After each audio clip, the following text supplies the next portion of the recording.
buka mata untuk melihat. Tadi penjelasan tadi ada di tayangan di LCD ini, buka telinga untuk mendengar suara Tuhan lewat hambanya, dan buka hati untuk disimpan, ya, bukan hanya di otak firman Tuhan, tetapi disimpan untuk apa? Menguasai aspek kehidupan saudara, ya. Nah, firman Tuhan pada pagi hari ini akan disampaikan oleh hambanya yang tidak asing bagi kita, yang kalau di dewasa muda udah berkali-kali, ya kan?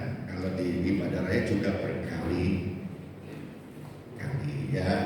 Saya tahu selama saya di sini 2 kali ini, ya Pak, ya. Selama saya nggak tahu, ya. Itu beliau adalah hambanya itu Pastor Roni Surya, ya. Nah, saya persilakan waktu itu Pak Roni, silakan.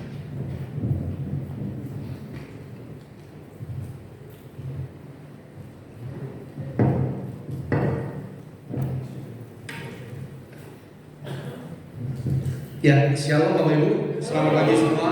Puji Tuhan, ada sukacita? Sehat? Amin. Amin. Ya, baik, bisa minta LCD saya. Ya, terima kasih buat kepercayaannya Bapak Gembala. Senang melihat Bapak Ibu bisa beribadah dan melayani di tempat ini. Ya, saya juga merasa terhormat diundang lagi Bapak Ibu. Tempatnya masih dipercaya. Ya, baik. Bisa lihat Bapak Ibu di sini, ya. Yang mungkin sedikit kesusahan, tapi tidak apa-apa, ya. Ini semoga besar, ya. Ya, saya mau membawakan judul khotbah ini Bapak Ibu. Surga dalam keluarga, ya. Yosua 7 ayat yang pertama. Ya, nanti bukanya nanti bersama-sama dengan saya saja. Saya bisa lihat yang hari ini hadir bersama dengan keluarga, katakan, banyak ya, puji Tuhan, ya. Ya, Bapak Ibu, coba lihat judul di depan dia, surga dalam keluarga. Kalau ada surga dalam keluarga berarti ada. Sebentar. Selamat pagi semua Bapak Ibu. Ya, mohon maaf, saya ini seorang pengajar Bapak Ibu. Saya kalau suruh khotbah jelek. Kalau suruh ngajar, ya memang panggilan saya. Saya seorang dosen sama seperti Pak Anser. Ya. Tolong kalau saya tanya dijawab ya Bapak Ibu. Nanti saudara tetap persembahan, ya. Jadi tetap dijawab. Salah nggak apa-apa. Ya, tetap persembahan, ya. Oke. Bapak Ibu, kalau ada surga dalam keluarga berarti ada juga apa? Ya, begitu. Tapi saya percaya Bapak Ibu, tidak ada orang yang menikah, ya, berkeluarga itu tujuannya supaya menikmati neraka dalam keluarga. Betul tidak, ya? Ya, tapi tujuannya ya supaya bisa berbahagia, Pak, supaya bisa bersukacita, ya. Nah, ini tidak usah terlalu dibuat lebay, ya. Kalau ada surga dalam keluarga pasti ada juga neraka dalam keluarga. Berapa bulan yang lalu ada kisah tragis, saya lupa bulan apa, tapi tahun ini Bapak Ibu, ya, yang di Sulawesi itu bapaknya bunuh ibunya yang barusan melahirkan bayi belum ada 1 bulan kalau tidak salah, ya. Itu dibunuh, masih ada anaknya yang besar melihat gitu, ya, sampai trauma, sampai tremor sekali gitu, ya. Dan itu saya percaya itu tidak dikehendaki oleh keluarga-keluarga di tempat ini, bahkan keluarga-keluarga secara normal, ya. Yang ada supaya kita bisa menikmati surga dalam keluarga. Sepakat, boleh bilang amin Bapak Ibu? Amin. Baik, mari kita buka Yosua 7 ayat yang pertama. Yosua 7 ayat pertama. Besar, puji Tuhan. Ya, saya akan bacakan buat jemaat Tuhan. Tetapi orang Israel berubah setia dengan mengambil barang-barang yang dikhususkan itu, karena Akan bin Karmi bin Sabdi bin Zerah dari suku Yehuda mengambil sesuatu dari barang-barang yang dikhususkan itu, lalu bangkitlah murka Tuhan terhadap orang Israel. Sekali lagi, tetapi orang Israel berubah setia dengan mengambil barang-barang yang dikhususkan itu, karena Akan bin Karmi bin Sabdi bin Zerah dari suku Yehuda mengambil sesuatu dari barang-barang yang dikhususkan itu, lalu bangkitlah murka Tuhan terhadap orang Israel. Coba bisa lihat di sini Bapak Ibu, ada berapa generasi yang disebutkan di sana? 3, 4, ya 4 sama Akannya, ya. Tapi generasi-generasi sebelumnya Akan itu ada 3, ya. Bapaknya, ya, engkongnya, kongconya, betul, ya? Ya, jadi bapaknya, engkongnya, kongconya. Nah, Bapak Ibu, 3 generasi yang disebutkan ini bukan kalau bahasa Jawanya itu dicanda-canda. Dicanda-canda sesuatu yang tidak baik gitu loh Bapak Ibu. Ya, gara-gara akan ini nyolong. Bukan sesuatu yang baik, ya. Bukan sesuatu yang baik. Sesuatu yang jelek. 3 generasi sebelum akan. Ya sebelumnya akan ya. Jadi papanya, kongnya, kongconya itu diseret-seret. Gara-gara akannya itu kan tolong pencuri. Ya. Saya masih ingat waktu ini tidak pernah saya lupa Bapak. Anak saya yang kecil, anak saya kecil itu kelas 11 sekarang ya. Waktu naik kelas 10 ya, kelas 9 lulus begitu ya. Ada graduation ceremony gitu. Saya diundang dan puji Tuhan anak ini dapat ranking 3 Bapak. Ya, perempuan ya. Kalau perempuan tekun itu ya biasa lah ya. Dapat ranking 3 dan kami pulang waktu pulang kami bawa sertifikat dan hadiahnya gitu ya, trofinya gitu. Terus kemudian ada satu orang tua itu tanya ke saya gitu, Pak Roni, selamat ya, Tata ini pintar. Namanya Tata, nama anak saya ini Tata. Tata ini pintar, kayak papanya. Saya bilang, kok kalau diulang lagi ya, Pak tadi. Tata ini pintar, kayak papanya. Hari itu saya tidak bisa tidur Bapak Ibu. Puji Tuhan ya. Loh itu normal Bapak Ibu. Kalau Bapak Ibu mengalami seperti yang saya alami ya pasti, anakku pinter. Nama aku dicanda-canda. Ya toh, loh iya seneng lah. Mana yang orang tidak seneng gitu ya. Dan demikian pula sebaliknya. Kalau hal yang tidak baik terjadi sama anak saya dan itu saya diseret-seret, saya juga tidak suka Bapak Ibu. Nah ini sama nih, akan itu tukang colok. Alkitab mencatat 3 generasi sebelumnya itu diseret-seret. Wow. Dan Bapak Ibu sedikit info Alkitab.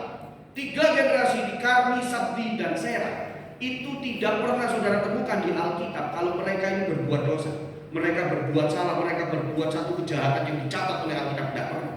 Bahkan Serah itu muncul di Matius 1, keturunan Yesus itu. Sebelum Yesus, bahkan sampai saya gitu Bapak Ibu. Wow, luar biasa. Ini sih bocil ini akan nih kena ini gara-gara tukang colong Bapak Ibu. Ya, baik. Impactnya akan ini loh, buat malu leluhurnya. 3 generasi dibuat malu gara-gara ini. Dan bukan cuma itu, mencelakakan seluruh bangsa Israel. Bangsa Israel ini kena hukum gara-gara akan ini nyuri Bapak Ibu. Ya, baik Bapak Ibu, sedikit intermezzo, saya kasih note Bapak Ibu. Jika orang tuanya baik dan menghasilkan anak-anak yang baik, itu normal. Setuju? Ya kan? Kalau bapak ibunya baik, terus menghasilkan anak-anak yang baik, lu normal. Orang pasti akan ngomong gini, ya selayak lah. Bapak mamanya baik, dan kalau anaknya baik, ya normal. Demikian pula sebaliknya Bapak Ibu. Kalau papa mamanya tidak baik dan melahirkan anak-anak yang tidak baik, itu juga normal. Orang pasti akan ngomong, ya pantas saya papa mamanya elek kok. Ya anaknya elek ya pantas. Kan begitu ya Bapak Ibu. Itu normal Bapak Ibu. Tapi Bapak Ibu, jika orang tuanya tidak baik dan menghasilkan anak-anak yang baik nantinya, peningkatan apa baik keluarga Bapak Ibu. Ya orang pasti akan ngomong, untungnya beda kayak bapakmu yuk. Kan gitu ya. Untung nih beda kayak mamamu nih. Kan begitu. Dan masih untung, masih peningkatan nama baik keluarga Bapak Ibu. Tapi Bapak Ibu, jika orang tuanya baik, tapi menghasilkan anak-anak yang belum baik, itu tantangan Bapak Ibu.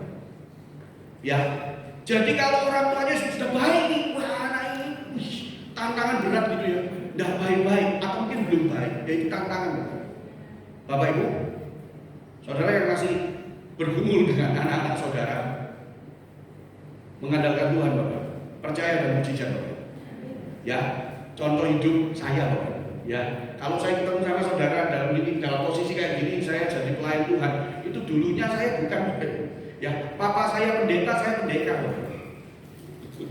Tapi saya berada di sini karena doa dari orang tua saya dan emak saya gitu ya.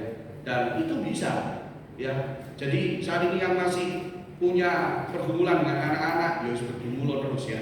Dan mengandalkan Tuhan ya. Itu loh nanti terakhir ya, berkali-kali Tuhan menolong. Puji Tuhan, haleluya, amin itu Bapak Ibu ya. Oke, lanjut. Yang kali ini surga dalam keluarga membutuhkan apa sih Bapak Ibu? Nah bawa pulang ya, saya cuma ada dua poin saja ya. Surga dan keluarga membutuhkan apa? Satu, ketaatan kepada Tuhan. Ayat 11, orang Israel telah berbuat dosa, mereka melanggar perjanjianku yang kuperintahkan kepada mereka. Mereka mengambil sesuatu dari barang-barang yang dikhususkan itu, mereka mencurinya, mereka menyembunyikannya, dan mereka menaruhnya di antara barang-barang. Ya,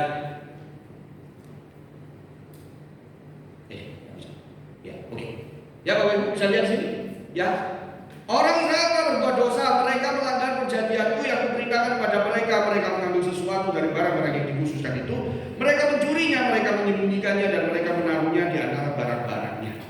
Ada berapa kata mereka di sana Bapak Ibu? 6. 6 apa 5? 6, yakin 6? 5. Oh 5. Lah, itu kayak pasar ratu ya, pasti pira wis. 5 apa 6? 6, ya wis ya. Yang betul 6, tapi bukan itu yang saya mau tanyakan. Bukan itu yang saya mau tanyakan. Pertanyaannya itu, siapa yang disebut mereka? Tadi ini kan kita belajar. Yang nyuri ini siapa sih? Akang. Berapa orang? 1. Betul ya? 1 Akang. Lah ayat 11 ngomong mereka. Berarti lebih dari 1 dong. Nah siapa mereka itu? Hah? Loh orang Israel itu pintar loh dia. Orang Israel ada yang jawab. Iya orang Israel, betul orang Israel. Dan mungkin orang kafir karena itu komunitasnya Yosua di sana semua orang Israel, betul. Semuanya. Nah dia sangat. Halo, shalom Bapak Ibu. Orang Israel betul. Loh apa semua orang Israel ikut nyuri nih? Enggak. Lah ya terus apa? Yang nyuri. Yang dibilang mereka ini loh siapa? Bukan, tidak seluruh orang Israel nyuri. Nah mereka ini loh siapa? Ya, Bible study sedikit ya Bapak Ibu. Jawabannya ini Bapak. Mereka itu adalah keluarga Akang. Nanti saya akan jawab di tengah, di akhir khotbah saya ya. Jadi mereka yang disebutkan di sana itu keluarganya Akang.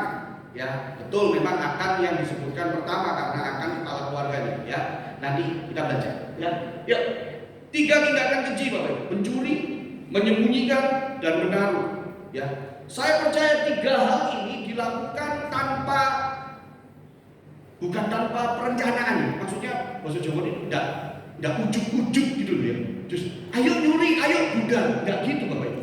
Saya percaya tiga kata kerja ini, mencuri, menyembunyikan itu perlu perencanaan. Ada koordinasi, ada meeting koordinasi.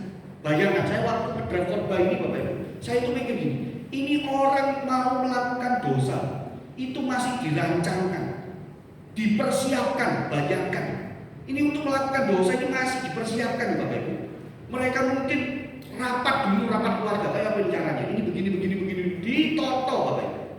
Bayangkan, ini melakukan dosa saja pakai persiapan. Nah, mosok Bapak Ibu kita ini ibadah tidak pakai persiapan Bapak Ibu. Masa sih kita pelayanan tidak pakai persiapan Bapak Ibu. Masa sih kita melakukan satu event untuk kemuliaan nama Tuhan sebentar lagi paling dekat Natal. Ya, masa saudara tidak persiapkan baik-baik? Ya, lu ini loh Bapak Ibu melakukan dosa saja pakai persiapan Bapak Ibu. Bayangkan. Nah, indahnya kalau kita ini melakukan sesuatu yang baik demi kemuliaan nama Tuhan, itu dipersiapkan terlebih dahulu. Wow. Bayangkan ini dosa saja dipersiapkan. Masa kita melakukan sesuatu yang baik tidak pakai persiapan? Ya. Nah, ketaatan kepada Tuhan ini saya berpikir sedikit-sedikit begini. Kenapa ya? Keluarganya Akang ini kok bisa nurut sama Akang ya? Nah, saya ada beberapa option ya. Ya tidak tahu ya, ini bukan di dalam Alkitab, cuma ini pikiran saya ya. Betul atau salah saya tidak tahu. Tapi ini menarik Bapak Ibu. Kenapa keluarganya ini nurut pada Akang ya Bapak Ibu? Mungkin yang pertama Akang maksa mereka, ayo nurut. Melok, tenda tak coret dari kakak. Ya, nurut. Atau mungkin akan membujuk ya, mempengaruhi. Tidak apa-apa. Nanti kalau kita dapat barang itu, kamu beli apa saja oke. Gitu ya.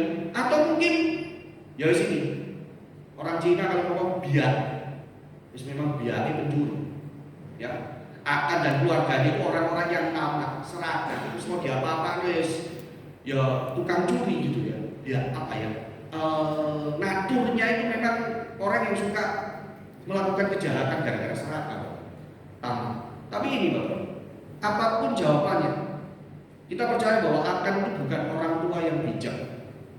Dia bukan papa yang baik, dia bukan suami yang baik.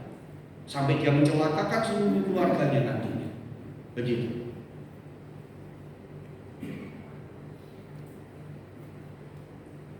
Yang mesti dilakukan Akan, semestinya yang dilakukan Akan kepada keluarganya ini, mengingatkan kembali perintah Tuhan untuk keluarganya. Tidak boleh ya, tidak boleh dicolok, tidak boleh diambil lagi, kan begitu. Dan menguatkan keluarganya untuk menaati perintah, langsung sudah terbukti sudah. Jangan ada konflik, ya, tidak boleh mencuri cukup. Atau mungkin ini motivasi keluarganya untuk menaati perintah-perintah Allah yang lain. Saya percaya begini loh Bapak Ibu, kalau Bapak Ibu sudah gampang melakukan dosa yang satu, itu akan gampang untuk melakukan dosa-dosa yang lain. Ya, sekali saja saudara buka celah untuk satu dosa ini, itu maka akan gampang sekali untuk dosa-dosa yang lain dilakukan. Makanya semestinya Akan ngomong ya sudah ya, jangan mencuri, tapi juga jangan berzina, tapi juga jangan ini. Jadi seharusnya dimotivasi untuk melakukan perintah-perintah Tuhan yang lain. Dan bukan cuma itu Bapak Ibu, memotivasi keluarganya untuk motivasi orang lain menaati perintah Allah. Singkatnya, keluarga saudara diberkati untuk jadi berkat. Begini Bapak Ibu, kalau saat ini keluarga saudara baik-baik saja, puji Tuhan Bapak Ibu, ya. Tapi kalau saudara lihat ada orang lain yang sedang jatuh dalam dosa, dan saudara diam saja hanya karena saudara baik-baik saja, itu bukan Kristen Bapak Ibu. Saya ulang ya Bapak Ibu, kalau Bapak Ibu, keluarga Bapak Ibu hari ini baik-baik saja, puji Tuhan, ya. Tapi kalau saudara lihat ada saudara-saudara, saudara kandung saudara yang keluarganya juga tidak baik-baik gara-gara berbuat dosa, dan saudara diam saja gara-gara saudara punya alasan, tidak apa-apa, yang penting aku tenang. Loh, itu bukan Kristen Bapak. Saudara harus ngomong, kalau salah ya diomong, dikasih tahu, jangan melakukan ini, kamu sedang berdosa. Ya, begini loh, kita ngomong kalau orang lain itu bersalah, kita ngomong orang lain itu berdosa, bukan karena kita tidak berdosa, Bapak Ibu. Saya kasih tahu ya Bapak Ibu, kita ini sedang ngomong kalau orang lain itu bersalah atau orang lain itu berdosa, bukan karena kita tidak berdosa, bukan. Karena kita punya dasarnya Alkitab. Lah kan susah Bapak Ibu, kalau kita ini kalau sebagai gembala tidak berani ngomongi jemaatnya yang salah, hanya karena gembalanya sendiri juga berdosa, bubar gereja. Betul ya? Ya loh, kita ngomongi orang itu salah, orang itu berdosa, dasarnya Alkitab. Lah kalau saudaramu menipu orang, enak jujutan, dan saudara tidak ngomong itu salah gara-gara saudara sendiri masih berdosa, gawat saudara. Dasarnya Alkitab. Nah kalau ada jemaat yang berzina, berselingkuh dan gembalanya tidak berani negur hanya karena saya juga masih merasa berdosa, wah gawat. Dasarnya Alkitab. Ya cara negurnya yang baik, ya cara kasih taunya yang baik, supaya kalau hidup saudara diberkati, puji Tuhan, tebarkan berkat ini ke orang lain. Begitu loh Bapak Ibu. Ya semestinya yang dilakukan Akan begitu. Nah, yang perlu dipikirkan Bapak, jika dalam keluarga Anda itu ada ketaatan kepada Tuhan, keluarga kita ini diberkati. Katakan amin. Iya, asik. Dan keluarga kita ini jadi berkat buat orang lain. Boleh bilang amin Bapak Ibu. Dan keluarga kita ini kuat dan harmonis. Ada surga di tengah-tengah keluarga kita. Ya, puncaknya itu, esensinya itu saudara taat kepada kebenaran, apalagi saudara ibadah, apalagi saudara beragama Kristen. Ya, taat kepada Tuhan. Dan kalau kita adakan komunikasi antara suami, istri, anak-anak dan juga Tuhan dilibatkan, enak. Ya, itu yang pertama. Yang terakhir, puji Tuhan, setelah ini kita selesai. Boleh bilang amin. Yang kedua, surga dalam keluarga membutuhkan apa? Saya tidak janjian sama WL tadi ya. Ucapan syukur tadi ya. Ngomong ucapan syukur, apapun keadaan kita disuruh ucap syukur. Amin. Aku nggak janjian sama Steven tadi. Keren. Ucapan syukur Bapak Ibu ya. Yang pertama tadi ketaatan kepada Allah, yang kedua surga dalam keluarga membutuhkan apa? Ucapan syukur. Ayat 21. Aku akan melihat di antara barang-barang jarahan itu jubah yang indah buatan Sinear dan 200 sikal perak dan sebatang emas yang 50 sikal beratnya. Aku mengingininya, maka aku ambil. Semuanya itu disembunyikan dalam kemahku dalam tanah, dan perak itu bawah sekali. Perhatikan, melihat dulu baru mengingininya. Betul ya? Jangan dibalik, tidak bisa dibalik. Menginginnya dulu baru melihat, tidak lucu. Itu sama kalau misalnya mengingini dulu baru melihat, itu ilustrasinya begini. Ada jemaat datang ke saya, Pak Roni, saya mau selingkuh. Terus selingkuh sama siapa? Ya belum ada targetnya, cuma pengen selingkuh. Nah, ini laku lucu Bapak Ibu.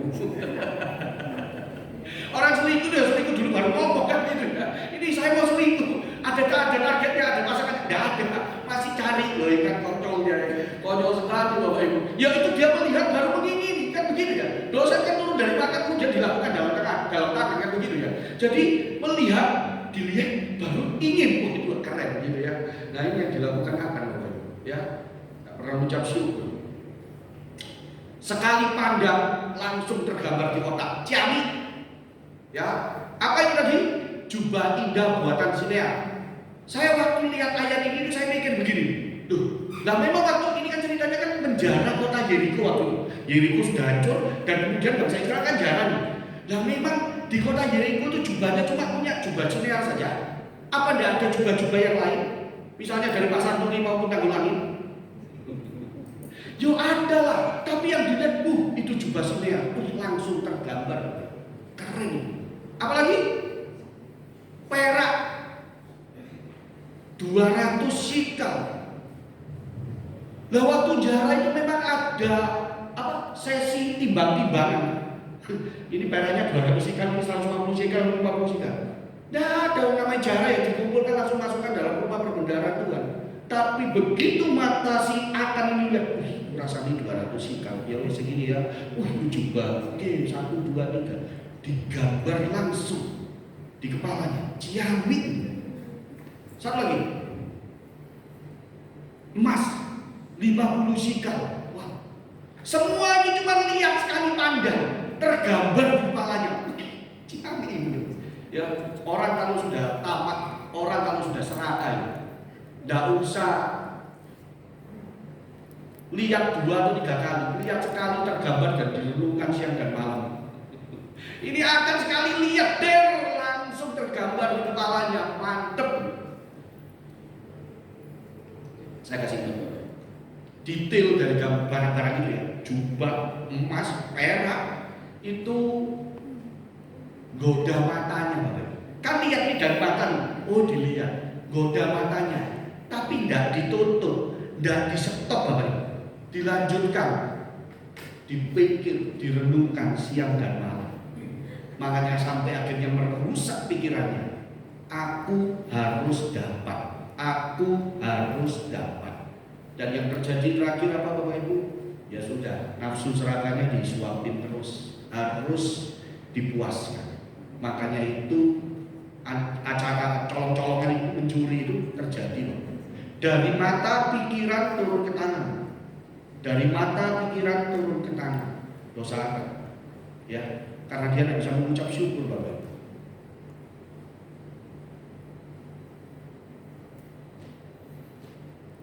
Ya wis, oke.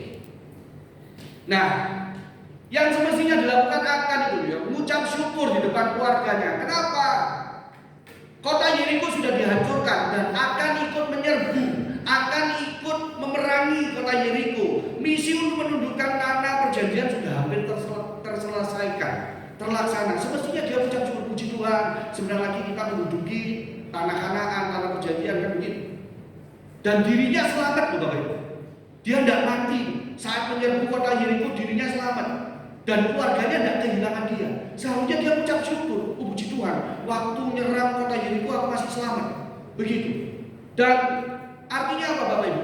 Kalau dirinya selamat, keluarganya tidak kehilangan dia, berarti dia masih punya kebersamaan dengan keluarganya, betul tidak? Ya, makanya saya tadi awal saya tanya siapa yang di sini hadir bersama keluarga, banyak yang angkat tangan. Artinya kalau saudara sedang menikmati kebersamaan dengan keluarga saudara, saudara harus ucap syukur. Saya ulang ya Bapak Ibu, hari ini kalau saudara bisa beribadah bareng atau pelayanan bareng, ayo ucap syukur Bapak Ibu. Karena saudara masih bisa punya kebersamaan dengan keluarga saudara. Dan mohon maaf, kebersamaan keluarga di dunia ini tidak kekal. Kalau saudara masih bisa menikmati kebersamaan dengan keluarga saudara hari ini, ya ucap syukur Bapak Ibu. Hal ini tidak bisa dibeli dengan deposito, tidak bisa. Ya, saya suka ilustrasi ini. Siapa di sini ini hari Minggu kan ya, hari Minggu. Siapa yang di hari kemarin, tadi malam, yang mikir, yang merencanakan hari ini mau pakai pakaian apa kadang? Kamu sih mikir ya. Saya boleh keluar ya Pak, boleh kan? Ya. Sebentar Bapak. Hari ini kan Minggu nih Bapak Ibu. Ya, yang tadi malam Bapak Ibu mikir, oh nanti kalau aku ke gereja, saya mau pakai pakaian ini, saya mau pakai sepatu ini, saya mau naik ini, misalnya naik Grab, naik mobil, naik sepeda motor, apa saja, angkat. Oh iya ada 1, 2, 3 obat. Saya kok cuman ya 3 ya, 1, 2, 3 ya. Boleh ke sini ya. Kok yakin sih hari ini pasti hidup? Loh lah iya kan saya tanya kok ya. Mikirnya kan tadi malam nih ya. Iya kok tadi malam. Lah kok yakin hari ini pasti hidup? Loh angin. Loh saya sudah mikir.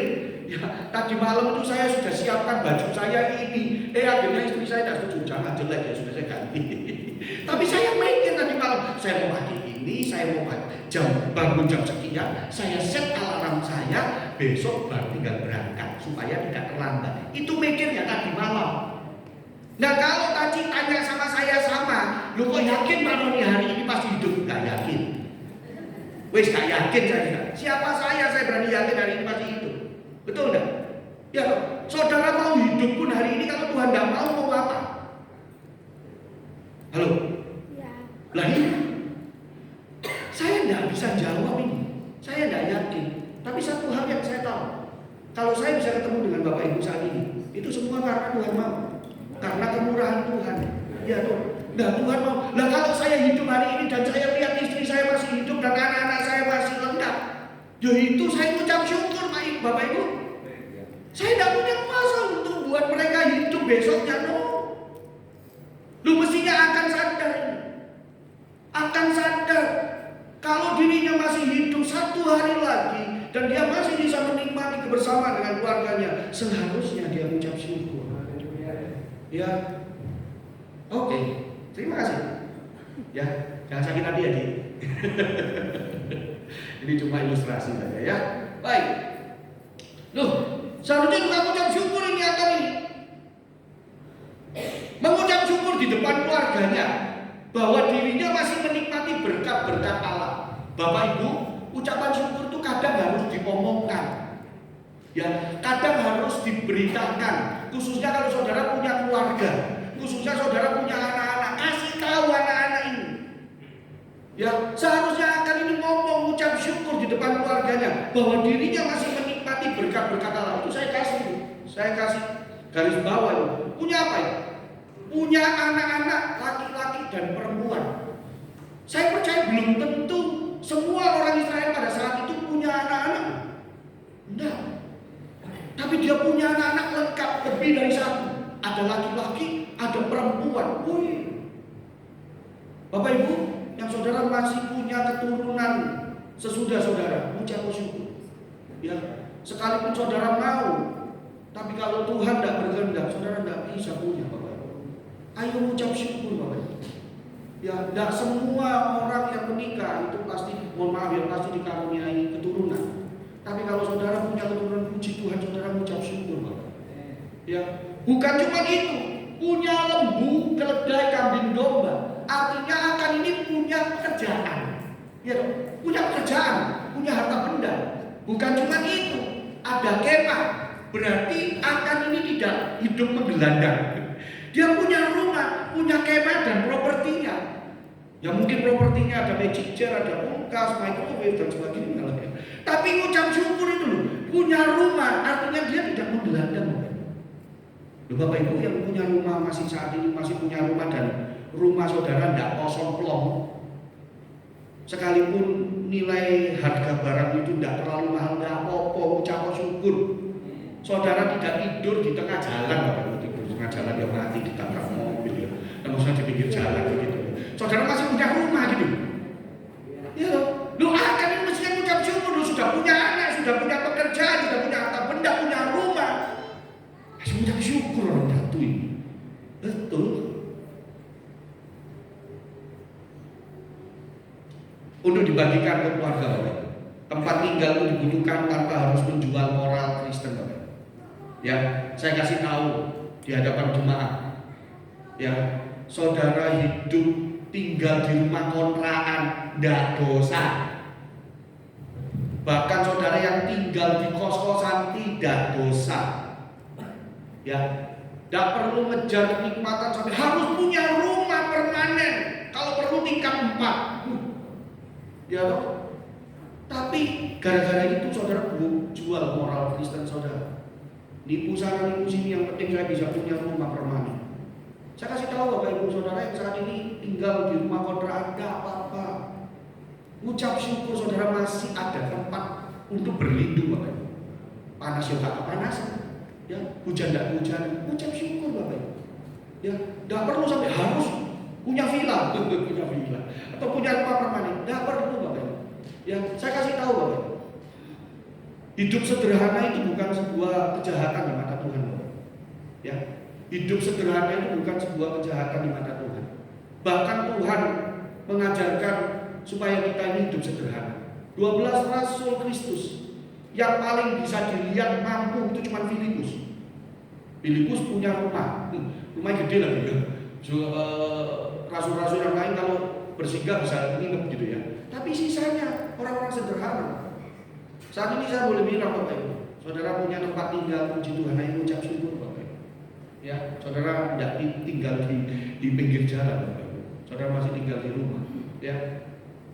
Dan pekerjaan dibutuhkan tanpa harus mengorbankan iman Kristen. Ya.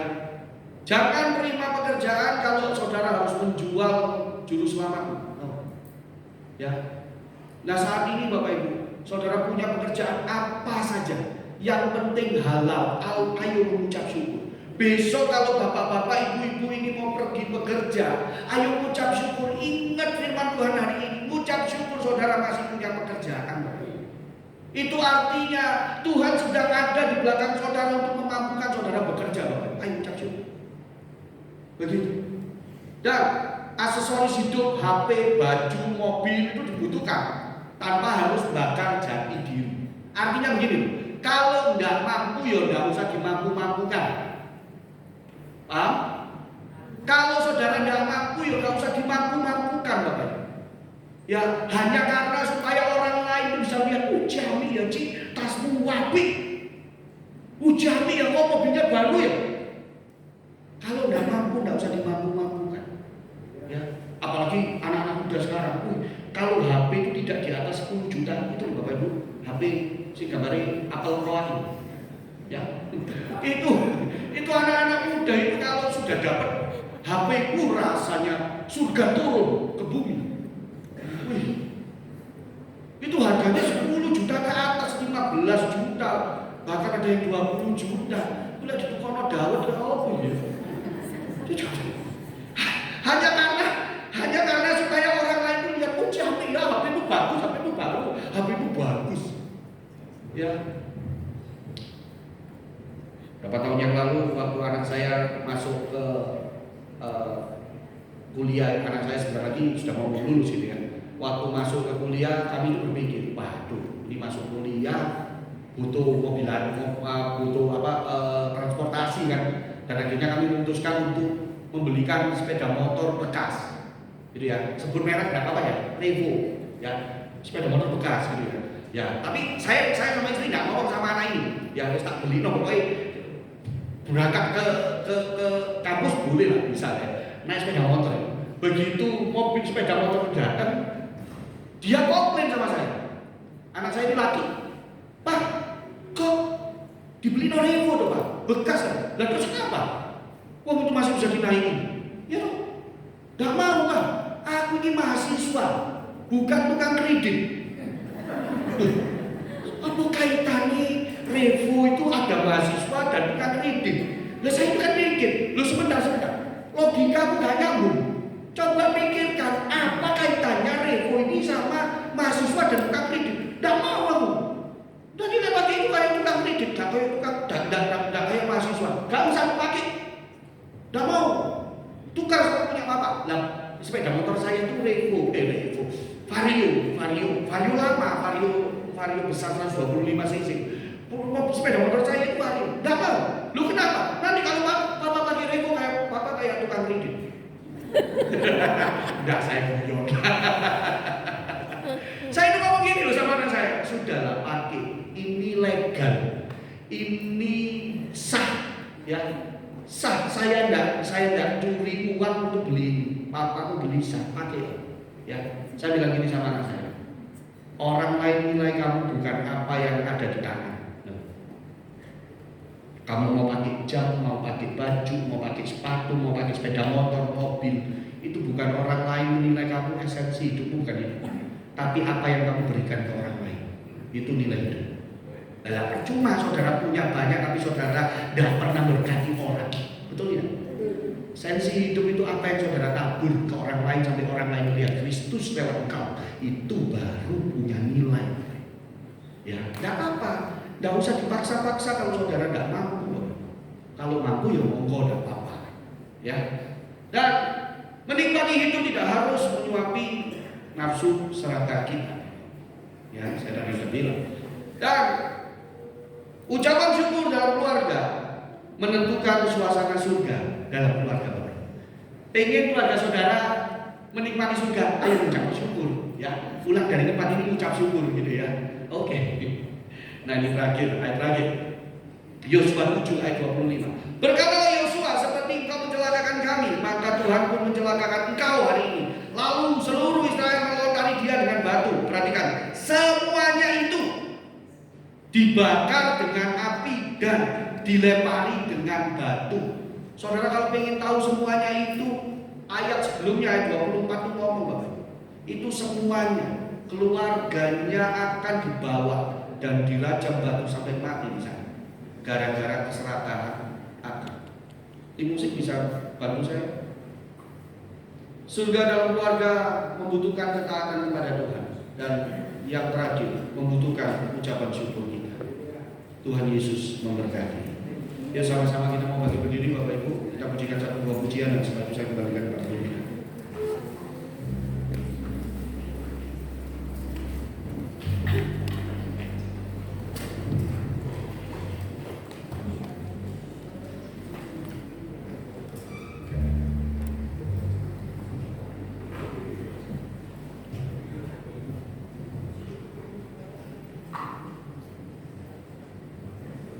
Mari kita berdiri dalam hadiratnya, mengucap syukur Tuhan buat kasih setiamu. Ajarkan kami Tuhan untuk kami semakin taat kepadamu, dan semakin kami boleh mengucap syukur buat setiap berkat-berkat yang sudah kami nikmati. Syukur bagimu Tuhan, segala hormat bagimu Tuhan, Allah yang mengasihiku, Allah yang memeliharaku. Oh syukur bagimu Tuhan, segala hormat